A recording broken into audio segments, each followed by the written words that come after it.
आज हम लोग पढ़ेंगे प्रत्यावर्ती वोल्टता तथा धारा के बीच कलांतर, phase difference between alternating voltage and current. एक कलांतर क्या होता है, ये आपके लिए नया चीज है, उसको हम आपको बता रहे हैं। कलांतर का मतलब क्या होता है समझिए। ये अल्टरनेटिंग करंट है,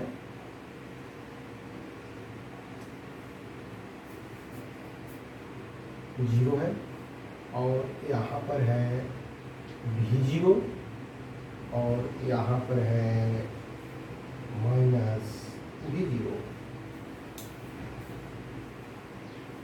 देखिए एक लाइन और खींच रहे हैं यहाँ पे, ये तो वोल्टेज है। करंट देखिए कहाँ से चल रहा है, यहाँ से स्टार्ट हो रहा है करंट की जो स्टार्टिंग है ऐसे,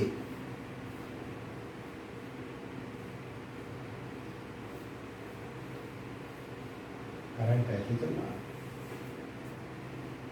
अब करंट यहाँ पर क्या है,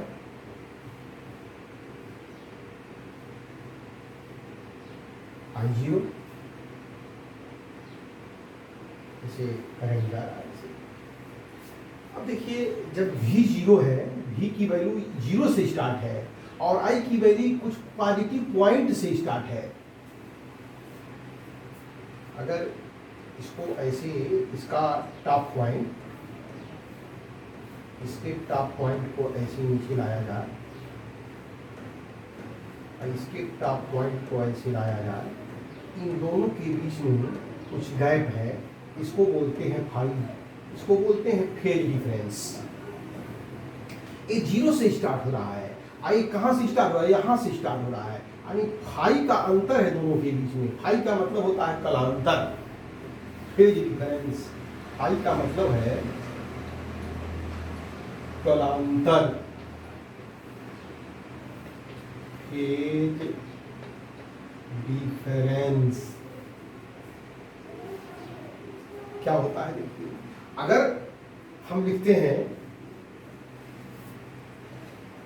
प्रत्यावर्ती धारा का ताप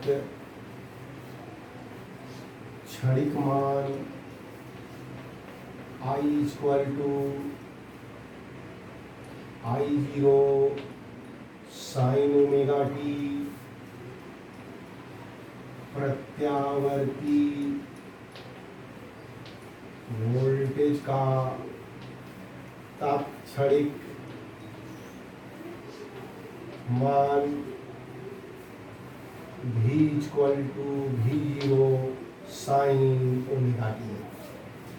तो कि यह वोल्टेज जो वाला ग्राफ है वो 0 से स्टार्ट है और I जो है 0 से कुछ पॉजिटिव पे स्टार्ट है, तो यहाँ पर लिखेंगे +5, ऐसे बढ़ेंगे +5। ये दोनों इक्वेशन ये दिखा रहा है कि धारा I वोल्टेज से आगे है।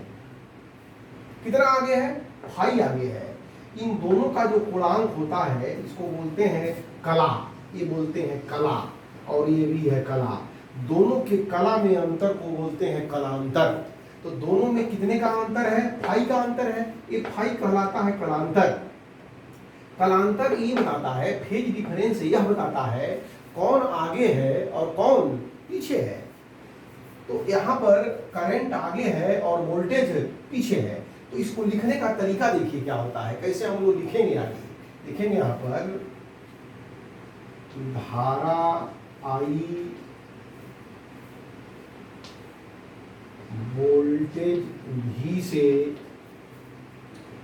फाई कलांतर अग्रगामी, इसको बोलते हैं लीडिंग, लीडिंग अग्रगामी है। धारा I वोल्टेज V से फाई कलांतर अग्रगामी है, लीडिंग है, या इसका उल्टा ऐसे लिख सकते हैं क्या, वोल्टेज V धारा I से फाई कलांतर पश्चगामी है, पश्चगामी। इसको बोलते हैं लैगिंग, LAGGING, इसको बोलते हैं लैगिंग। लैगिंग पश्चगामी है। लीडिंग और लैगिंग दो चीज होता है, अग्रगामी और पश्चगामी। अगर मान लीजिए ग्राफ अगर ऐसे आता है,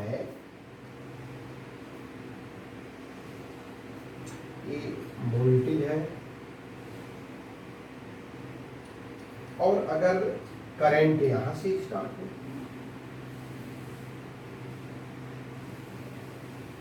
ऐसे स्टार्ट हो करंट, तो करंट कहां से स्टार्ट हो रहा है? नेगेटिव से स्टार्ट हो रहा है। इनके बीच का डिफरेंस कितना है? 5 है। इसको लिखने का तरीका होगा V = V0 sin omega t और I = I0 sin omega t -5।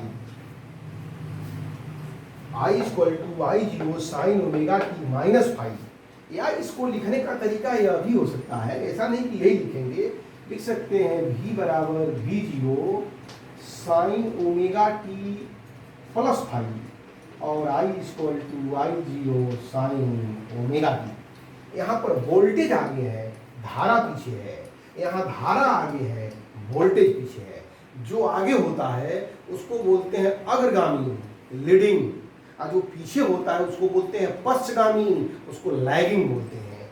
यह है प्रत्यावर्ती वोल्टेज तथा धारा के बीच में कालांतर। वहां पर आएगा, देखेंगे हम लोग कौन आगे है कौन पीछे है। कभी कभी वोल्टेज आगे होता है, करंट पीछे होती है। कभी कभी करंट आगे होता है, वोल्टेज पीछे होती है। कभी कभी दोनों साथ में होते हैं। तो इन सब के बारे में हम लोग को आगे अध्ययन करना है। तो याद रखना है आपको अग्रगामी और पश्चगामी। वो कौन बताता है? वो कला बताता है।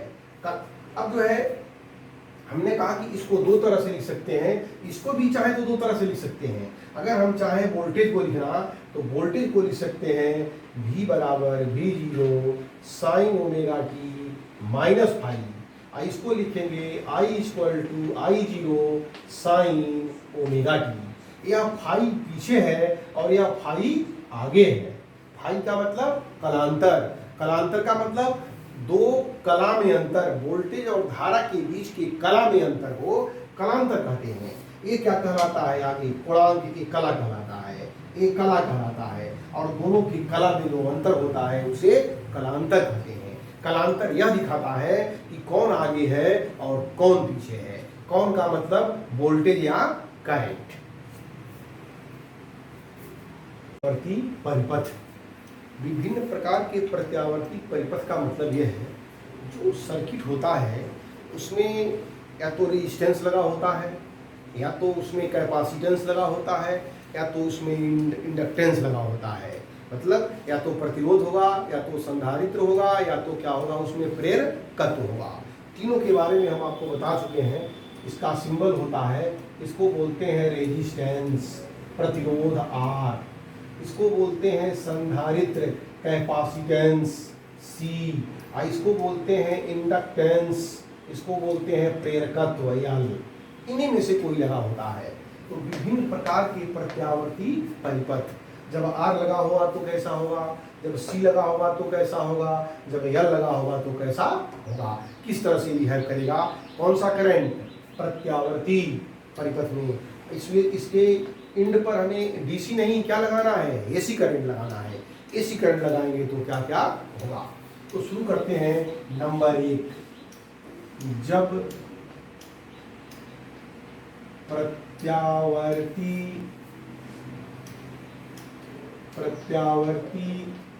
परिपथ में केवल प्रतिरोध R जुड़ा हो या लगा हो। ऐसे एक रेजिस्टेंस है और रेजिस्टेंस के दोनों सिरों पर ऐसे एक अल्टरनेटिंग करंट, ऐसे अल्टरनेटिंग करंट का ये सिंबल है, इसे बोलते हैं एसी। अगर ऐसे सिंबल है तो इसे बोलेंगे डीसी, अगर ऐसे सिंबल है तो इसे बोलेंगे एसी।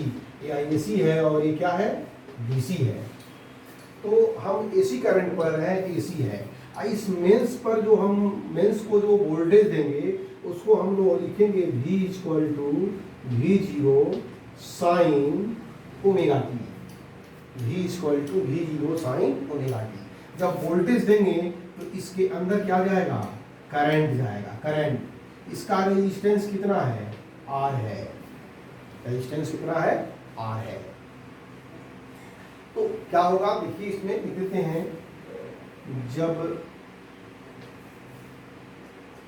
प्रत्यावर्ती परिपथ में केवल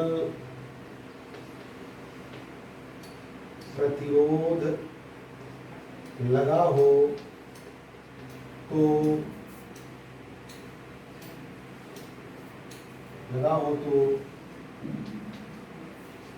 स्रोत का विभवांतर भी, स्रोत का विभवांतर भी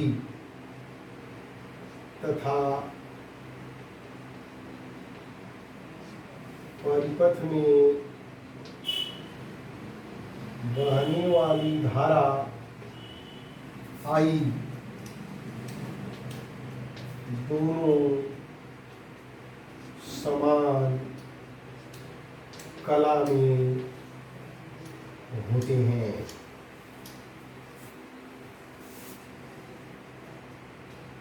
यदि किसी क्षण T पर प्रत्यावर्ती वोल्टेज V बराबर V0 साइन ओमेगा टी हो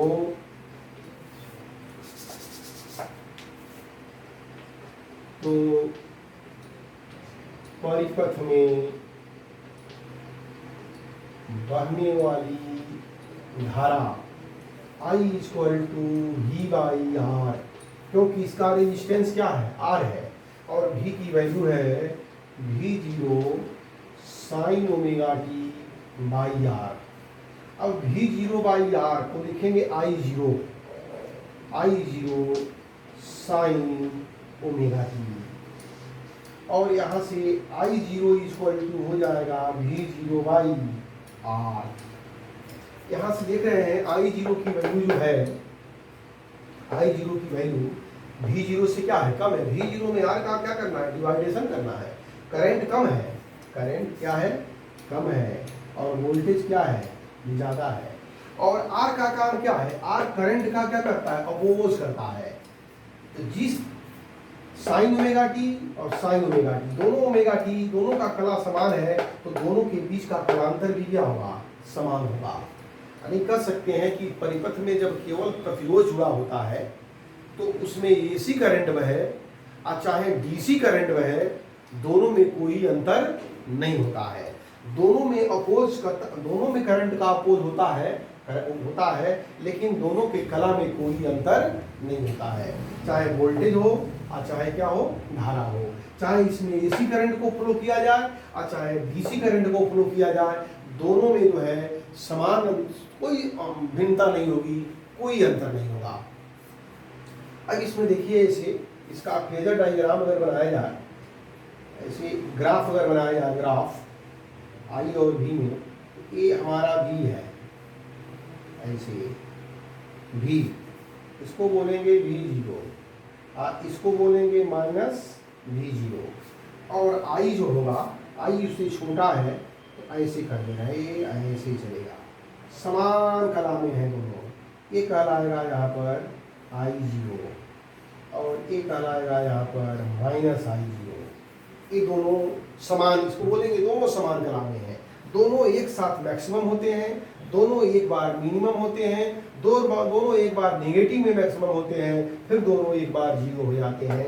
तो याद रखना है आपको, जब कोई प्रतिरोध हो और उस प्रतिरोध के अंदर अगर करंट, एसी करंट फ्लो करती है, तो चाहे वोल्टेज और धारा दोनों किस कला में होते हैं, समान कला में होते हैं।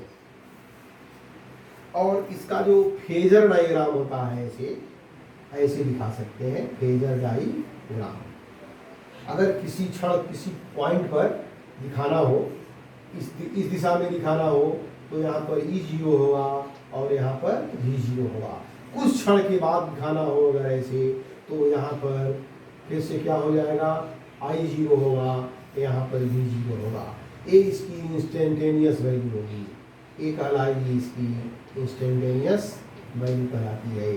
तो किसी भी क्षण दोनों एक ही साथ साथ चलेंगे, ऐसे ऐसे चल रहे हैं, ऐसे घूम रहे हैं, ऐसे ऐसे सर्किट कॉइल घूमती है ना, तो कॉइल जब घूम रही है तो जो समझिए I0 और V0 दोनों किस कला में होंगे, समान कला में होंगे। ये जो है आपको याद रखना है कि जब प्रत्यावर्ती परिपथ में केवल प्रतिरोध जुड़ा होता है तो इसमें धारा और वोल्टेज दोनों किस कला में होते हैं, समान कला में होते हैं। वो तो स्रोत का विभवांतर भी तथा परिपथ में बहने वाली धारा I दोनों समान कला में होते हैं। इसको आप नोट कर लीजिए। परिपथ में केवल प्रेरकत्व यह जुड़ा हो, ऐसे ऐसे इंडक्टेंस है, प्रेरकत्व है, और यहाँ पर हमने क्या किया है, इसे एक अल्टरनेटिंग सोर्स से जोड़ दिया और यहाँ पर वोल्टेज दिया V बराबर V0 साइन ओमेगा टी। यह इंडक्टेंस का वैल्यू है L, प्रेरकत्व L है।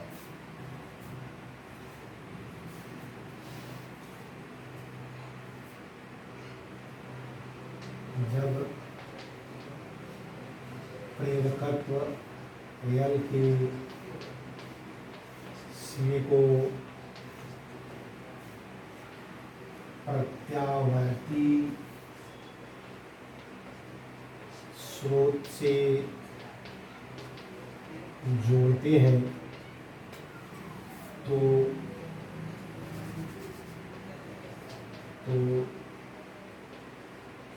किसी क्षण t पर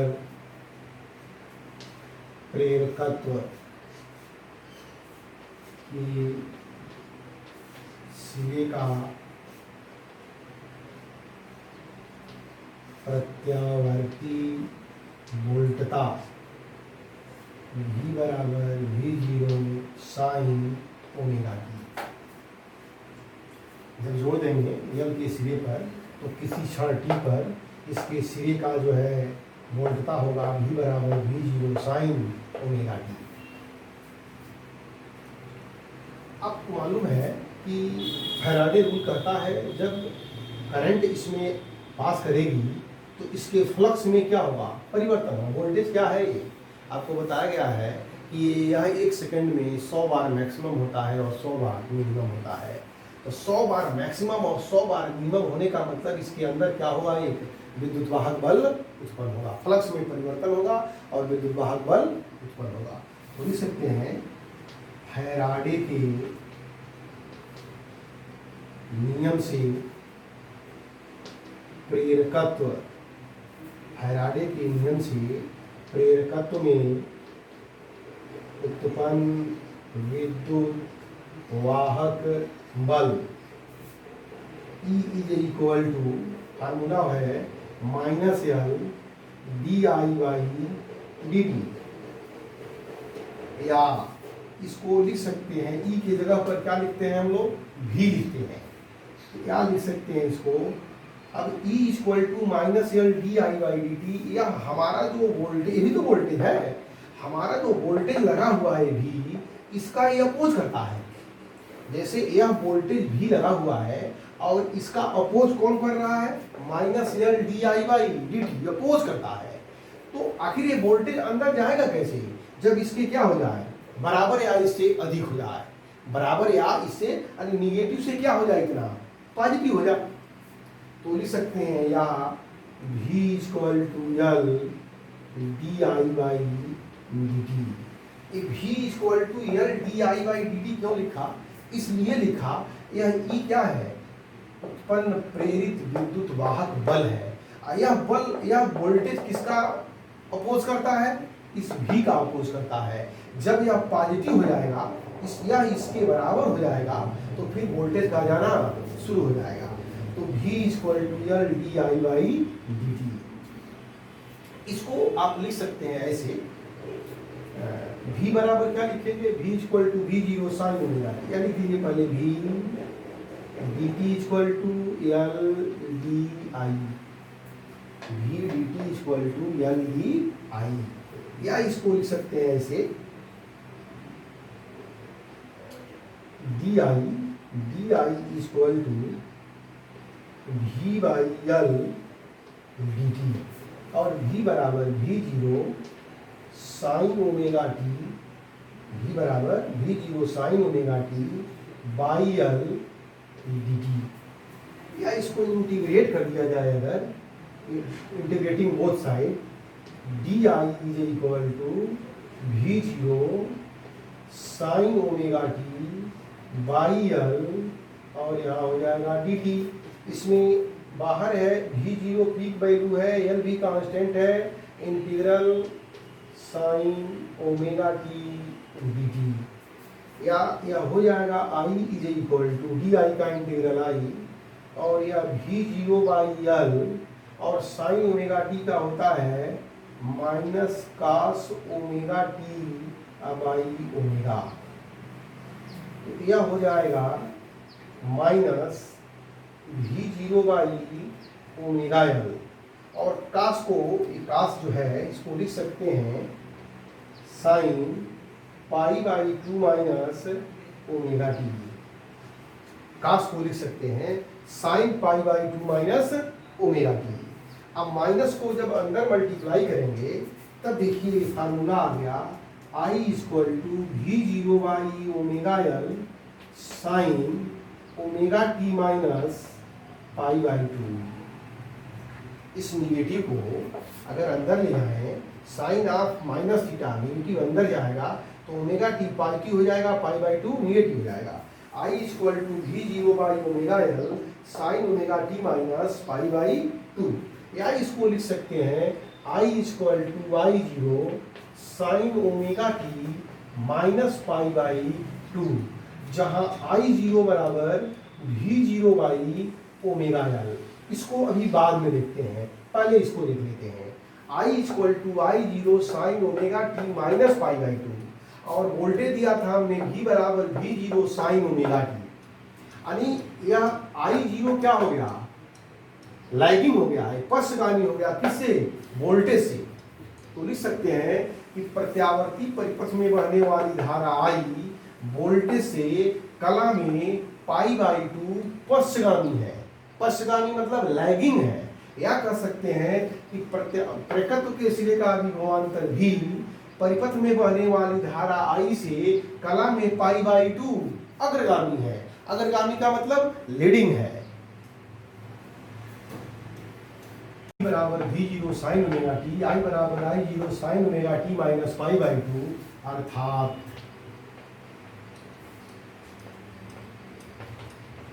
प्रेरकत्व में धारा आई वोल्टेज से पाई बाई टू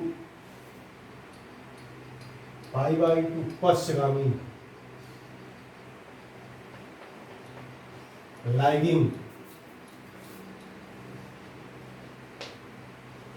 पक्षगामी लैगिंग है, या वोल्टेज धारा आई से कला में पाई बाई टू अग्रगामी है, अग्रगामी लीडिंग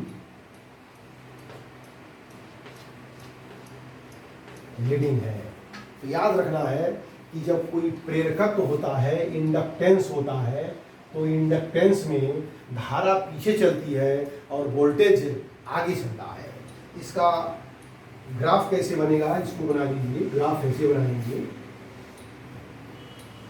इसका ग्राफ है, ये वोल्टेज है और धारा कहाँ है, 5/2 पीछे है, यहां से चलेगी।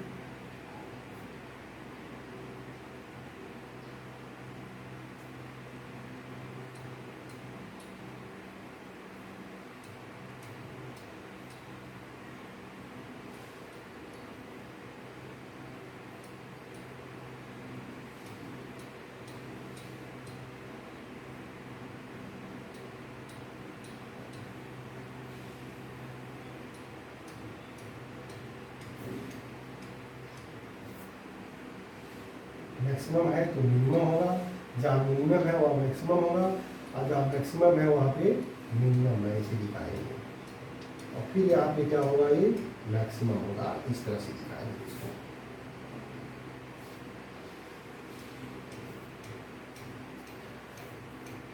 इसको बोलेंगे V, इसको बोलेंगे I। I क्या है, π/2 पीछे है। अब इसका फेजर डायग्राम जो बनाएंगे, फेजर डायग्राम ऐसे,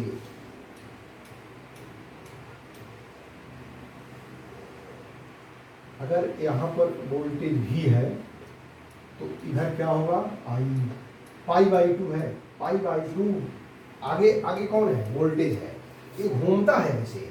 अगर वोल्टेज इधर आ जाए ऐसे, अगर वोल्टेज इधर जाए तो धारा इधर हो जाएगी, यह हो जाएगी धारा I, यह हो जाएगा वोल्टेज V, दोनों 90 डिग्री पे रहेंगे। इस तरह से एक घूमेंगे, लेकिन दोनों के बीच का अंतर हमेशा π/2, करंट क्या रहेगी, पीछे रहेगी। अब वोल्टेज π/2 कहाँ रहेगा, आगे रहेगा, हमेशा ये आगे रहेगा। ये है आपका फेजर डायग्राम।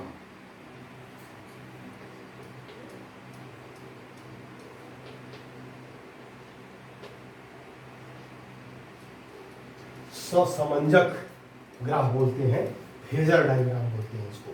तो हमेशा याद रखिए, इसमें जो प्रेरकत्व होता है तो प्रेरकत्व में वोल्टेज हमेशा आगे होता है, धारा पीछे होती है, कै डिग्री, π/2 डिग्री पीछे होती है।